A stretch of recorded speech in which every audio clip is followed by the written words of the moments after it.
Hi everyone, and welcome back to the food channel where we cook, eat and anything else in between. If you love food and you're a foodie, you love to cook, you're definitely in the right place. If you haven't hit that subscribe button, like, share and comment on this video, please do so. It helps the YouTube algorithm push this video to more people who love food, especially chapati. On today's video, I'm going to show you how to make chapati in 10 minutes before the chapati making machine the president promised us gets here. A disclaimer, I am not the best at making chapati. This was my second attempt trying to make chapatis, and I'm hopefully crossing my fingers that they come out right. So our usual ingredients: the flour, sugar and some salt and hot water. These are the special ingredients that make those amazing chapatis that you love. I may be a bit biased because chapati is my favorite food. However, I do not know how to make my favorite food, and I just thought, you know what, I'm going to try this. I know I'm not good at it, but I'm gonna give it a go and see how everything goes. Stay tuned until the end to see how the chapatis turned out. I was amazed, considering this was the second time I made chapatis in my life. I'm going to mix everything together. You can use cold water, warm water, hot water. When I was researching the recipe, I saw people use cold water. It's up to you guys. I decided to use somewhat hot water, not too hot, just above lukewarm. That's why I am using a wooden stick to mix it fast. It was a bit hot. I didn't want to get burned. And then once it cools down, I'm going to knead it with my hands. I think people love chapatis because of the amount of work that goes into the chapatis. It is a labor of love, sweat and tears. For me especially, because I got burned, I almost cried, but I had to go on.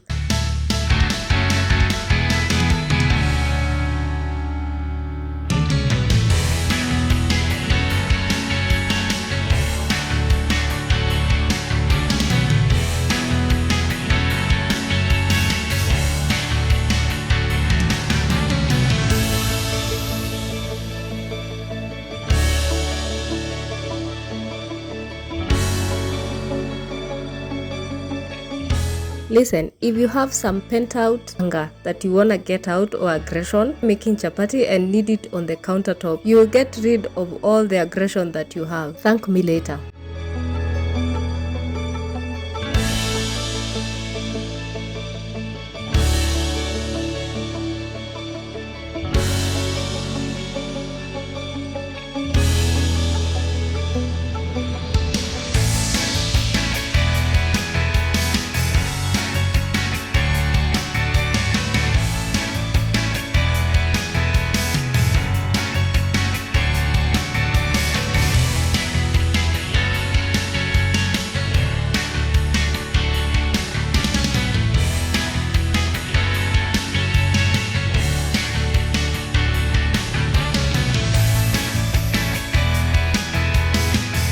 After getting all my aggression out, I'm just going to leave it to cool down for about 30 minutes and then can come back and now start rolling it. You want to go for a soft dough, so you press it with your finger and the dough sinks. You know you've made the perfect dough for your chapati.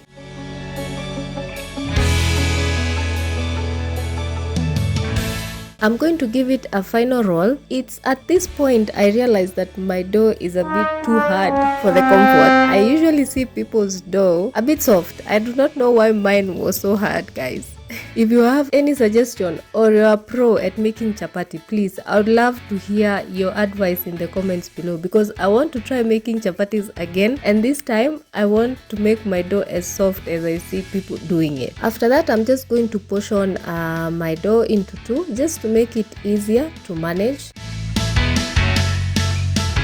I'm just going to divide it into smaller parts just so that I'm able to roll each part, and I'm trying to make the layered chapatis. I know, tall order, but I'm going for it. So you actually roll the chapati twice. The first time you roll your chapatis, you have to apply oil and then roll them again. Don't look at the shape, guys. We are not eating the shape, we are eating the chapatis, okay?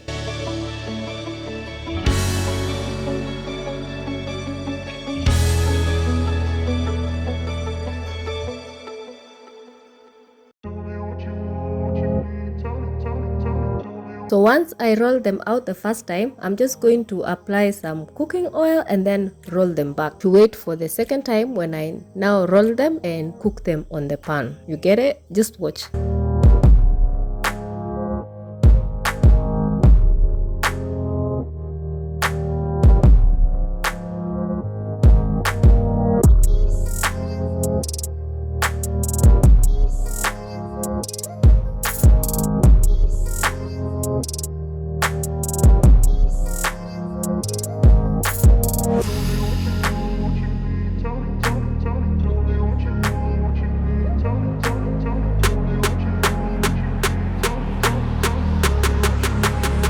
Once they're all rolled out, now I'm going to start from the first one and now roll them a second time, this time cooking them in the hot pan. Although I'm going to pre-cook them, I don't know if people do this anymore, but I thought maybe they will come out better if I pre-cook them and then later cook them. I know, confusing, right? If you've never made chapatis, I know this can be a tough call. Of course, when I try to roll them when I'm on camera, I never get a round chapati. But we said we are not eating the shape, so we are eating chapatis.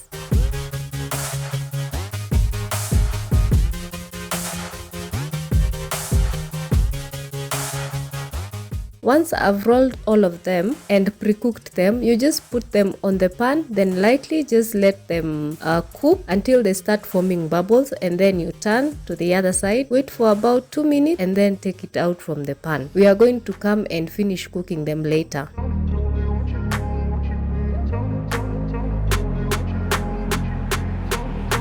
Once I'm done pre-cooking them, then now I'm going to do like the final cooking them using now the oil. So I'm just going to put several chapatis because I was taught this by my auntie, guys.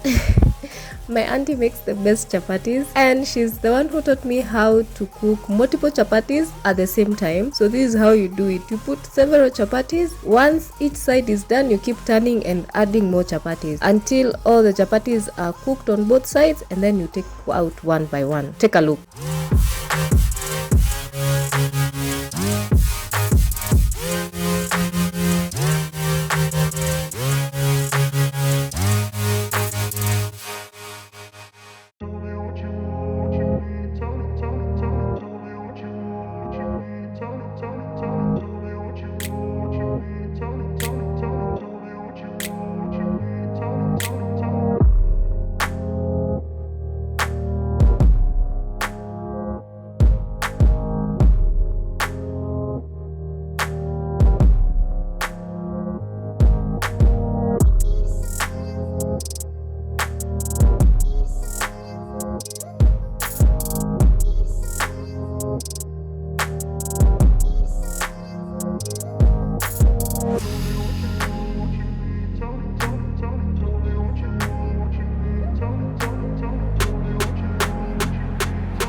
And that's it. That's how you make delicious chapatis. Did they turn out how I wanted them to turn out? No. Were they sweet? Yes. Will I make chapatis again? Of course. This was not the softest chapati I've had, but I'm vowing to make them again until I am able to make my favorite food. Of course, you can have chapati with anything. Chapati with tea, chapati with stew, chapati with chapati. If you're me, you can have chapati with anything. I do take chapati with almost anything at any time. It does not have a specific time. I can have chapati in the morning, midday and dinner. Pair it with your favorite stew and you will be amazed. You will love chapati as much as I do. If you have watched this video until this far, thank you for watching. If you have any tips of how I can make my chapatis even more softer, let me know in the comments below, and let's hang out again in the next video. Bye.